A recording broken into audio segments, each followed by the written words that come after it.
ಎಲ್ಲರಿಗೂ ಯೂಟ್ಯೂಬ್ ಚಾನಲ್ಗೆ ಸ್ವಾಗತ. ಈ ಒಂದು ವಿಡಿಯೋದಲ್ಲಿ ನಾವು 9ನೇ ತರಗತಿ ಸಮಾಜ ವಿಜ್ಞಾನ ಅಧ್ಯಾಯ 11 ಕರ್ನಾಟಕದ ಪ್ರಾಕೃತಿಕ ವೈವಿಧ್ಯ ಈ ಪಾಠದ ಪ್ರಶ್ನೋತ್ತರಗಳನ್ನು ನೋಡೋಣ. ಖಾಲಿ ಬಿಟ್ಟಿರುವ ಸ್ಥಳಗಳನ್ನು ಸೂಕ್ತ ಪದಗಳಿಂದ ಭರ್ತಿ ಮಾಡಿರಿ. ಮೊದಲನೇ ವಾಕ್ಯ, ಬೇಸಿಗೆ ಕಾಲವು ಡ್ಯಾಶ್ ತಿಂಗಳಿನಿಂದ ಡ್ಯಾಶ್ ತಿಂಗಳವರೆಗೆ ಇರುತ್ತದೆ. ಉತ್ತರ ಮಾರ್ಚ್ನಿಂದ ಮೇ. ಎರಡನೇ ವಾಕ್ಯ, ಅತಿ ಹೆಚ್ಚು ಮಳೆ ಬೀಳುವ ಋತುಮಾನ ಡ್ಯಾಶ್ ಆಗಿದೆ. ಉತ್ತರ ಮಳೆಗಾಲ. ಮುಂದಿನ ವಾಕ್ಯ, ಉತ್ತರ ಕರ್ನಾಟಕದಲ್ಲಿ ಡ್ಯಾಶ್ ಮಣ್ಣು ಹೆಚ್ಚಾಗಿ ಕಂಡುಬರುತ್ತದೆ. ಉತ್ತರ ಕಪ್ಪು ಮಣ್ಣು. ಮುಂದಿನ ವಾಕ್ಯ, ಸದಾ ಹಸಿರಿನಿಂದ ಕೂಡಿರುವ ಅರಣ್ಯಗಳು ವಾರ್ಷಿಕ ಡ್ಯಾಶ್ ಸೆಂಟಿಮೀಟರ್ಗಿಂತ ಹೆಚ್ಚು ಮಳೆ ಬೀಳುವ ಪ್ರದೇಶದಲ್ಲಿವೆ. ಉತ್ತರ 250 ಸೆಂಟಿಮೀಟರ್. ಮುಂದಿನ ವಾಕ್ಯ, ಅತಿ ಹೆಚ್ಚು ಅರಣ್ಯ ಪ್ರದೇಶವು ಡ್ಯಾಶ್ ಜಿಲ್ಲೆಯಲ್ಲಿದೆ. ಉತ್ತರ ಉತ್ತರ ಕನ್ನಡ. ಮುಂದಿನ ಭಾಗ, ಈ ಕೆಳಗಿನ ಪ್ರಶ್ನೆಗಳಿಗೆ ಸಂಕ್ಷಿಪ್ತವಾಗಿ ಉತ್ತರಿಸಿ. ಮೊದಲನೇ ಪ್ರಶ್ನೆ, ಕರ್ನಾಟಕದ 4 ಋತುಮಾನಗಳು ಯಾವುವು? ಉತ್ತರ, ಕರ್ನಾಟಕದ 4 ಋತುಮಾನಗಳು ಬೇಸಿಗೆ ಕಾಲ, ನೈಋತ್ಯ ಮಾನ್ಸೂನ್ ಮಾರುತಗಳ ಕಾಲ ಅಥವಾ ಮುಂಗಾರು ಮಳೆಗಾಲ, ಮಾನ್ಸೂನ್ ಮಾರುತಗಳ ನಿರ್ಗಮನ ಕಾಲ ಅಥವಾ ಹಿಂಗಾರು ಮಳೆಗಾಲ, ಚಳಿಗಾಲ. ಮುಂದಿನ ಪ್ರಶ್ನೆ, ಕರ್ನಾಟಕದಲ್ಲಿನ ಮಳೆಗಾಲವನ್ನು ಕುರಿತು ಬರೆಯಿರಿ. ಉತ್ತರ, ಇದನ್ನು ನೈಋತ್ಯ ಮಾನ್ಸೂನ್ ಮಾರುತಗಳ ಕಾಲ ಎಂತಲೂ ಕರೆಯುತ್ತಾರೆ. ಅರಬ್ಬಿ ಸಮುದ್ರದ ಮೇಲಿಂದ ಬೀಳುವ ತೇವಾಂಶಭರಿತ ಮಾರುತಗಳನ್ನು ಪಶ್ಚಿಮ ಘಟ್ಟಗಳು ತಡೆದು ಅಧಿಕ ಮಳೆ ಸುರಿಸುತ್ತವೆ. ಪಶ್ಚಿಮ ಘಟ್ಟಗಳ ಪೂರ್ವದ ಕಡೆಗೆ ಹೋದಂತೆಲ್ಲ ಮಳೆಯ ಪ್ರಮಾಣ ಕಡಿಮೆಯಾಗುತ್ತದೆ. ಪೂರ್ವದ ಮೈದಾನವು ಮಳೆ ನೆರಳಿನ ಪ್ರದೇಶವಾಗಿ ಪರಿಣಮಿಸುತ್ತದೆ.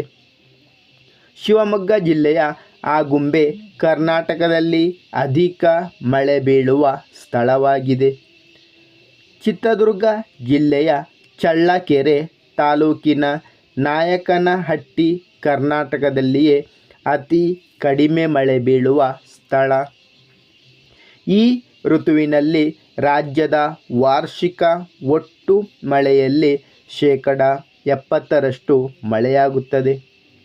ರಾಜ್ಯದ ಮುಂಗಾರು ಬೆಳೆಗಳ ಬೇಸಾಯಕ್ಕೆ ಈ ಕಾಲ ನೆರವಾಗುವುದು. ಮುಂದಿನ ಪ್ರಶ್ನೆ, ಕರ್ನಾಟಕದಲ್ಲಿನ ಮಣ್ಣಿನ ವಿಧಗಳನ್ನು ತಿಳಿಸಿ. ಉತ್ತರ, ಕರ್ನಾಟಕದಲ್ಲಿನ ಮಣ್ಣಿನ ವಿಧಗಳು ಕೆಂಪು ಮಣ್ಣು, ಕಪ್ಪು ಮಣ್ಣು, ಜಂಬಿಟ್ಟಿಗೆ ಮಣ್ಣು, ಕರಾವಳಿಯ ಮೆಕ್ಕಲು ಮಣ್ಣು. ಮುಂದಿನ ಪ್ರಶ್ನೆ, ಕರ್ನಾಟಕದ ವಿವಿಧ ಸ್ವಾಭಾವಿಕ ಸಸ್ಯವರ್ಗಗಳನ್ನು ತಿಳಿಸಿ. ಉತ್ತರ, ಕರ್ನಾಟಕದ ವಿವಿಧ ಸ್ವಾಭಾವಿಕ ಸಸ್ಯವರ್ಗಗಳು ನಿತ್ಯ ಹರಿದ್ವರ್ಣದ ಕಾಡುಗಳು, ಎಲೆ ಉದುರಿಸುವ ಸಸ್ಯವರ್ಗ, ಮಿಶ್ರ ಬಗೆಯ ಕಾಡುಗಳು, ಕುರುಚಲು ಸಸ್ಯವರ್ಗ ಮತ್ತು ಹುಲ್ಲುಗಾವಲು. ಮುಂದಿನ ಪ್ರಶ್ನೆ, ಕರ್ನಾಟಕವನ್ನು ಶ್ರೀಗಂಧದ ನಾಡು ಎಂದು ಏಕೆ ಕರೆಯುತ್ತಾರೆ? ಉತ್ತರ, ಕರ್ನಾಟಕವನ್ನು ಶ್ರೀಗಂಧದ ನಾಡು ಎಂದು ಕರೆಯುತ್ತಾರೆ ಏಕೆಂದರೆ ಕರ್ನಾಟಕದ ಕಾಡುಗಳಲ್ಲಿ ವಿಶೇಷವಾಗಿ ಶ್ರೀಗಂಧದ ಮರಗಳು ಬೆಳೆಯುತ್ತವೆ. ಇದರಿಂದ ಸುಗಂಧ ದ್ರವ್ಯ, ಕುಸುರಿ ಕೆಲಸದ ಕುಶಲವಸ್ತುಗಳು, ಸಾಬೂನು, ಔಷಧಿಗಳನ್ನು ತಯಾರಿಸಲಾಗುವುದು. ಇವು ವಿಶ್ವವಿಖ್ಯಾತವಾಗಿದ್ದು ದೇಶೀಯ ಬೇಡಿಕೆಯನ್ನು ಪೂರೈಸುತ್ತದೆ. ವಿದೇಶಗಳಿಗೂ ರಫ್ತು ಮಾಡಲಾಗುತ್ತದೆ. ಮುಂದಿನ ಪ್ರಶ್ನೆ, ಕರ್ನಾಟಕದ ಅರಣ್ಯಗಳಲ್ಲಿರುವ ಪ್ರಮುಖ ವನ್ಯ ಪ್ರಾಣಿಗಳನ್ನು ಹೆಸರಿಸಿ. ಉತ್ತರ: ಕರ್ನಾಟಕದ ಅರಣ್ಯಗಳಲ್ಲಿರುವ ಪ್ರಮುಖ ವನ್ಯ ಪ್ರಾಣಿಗಳು ಚಿರತೆ, ಕಾಡು ಹಂದಿ, ಕಾಡೆಮ್ಮೆ, ಕಡವೆ, ಜಿಂಕೆ, ಕರಡಿ, ಮುಳ್ಳುಹಂದಿ. ಮುಂದಿನ ಭಾಗ ಹೊಂದಿಸಿ ಬರೆಯಿರಿ.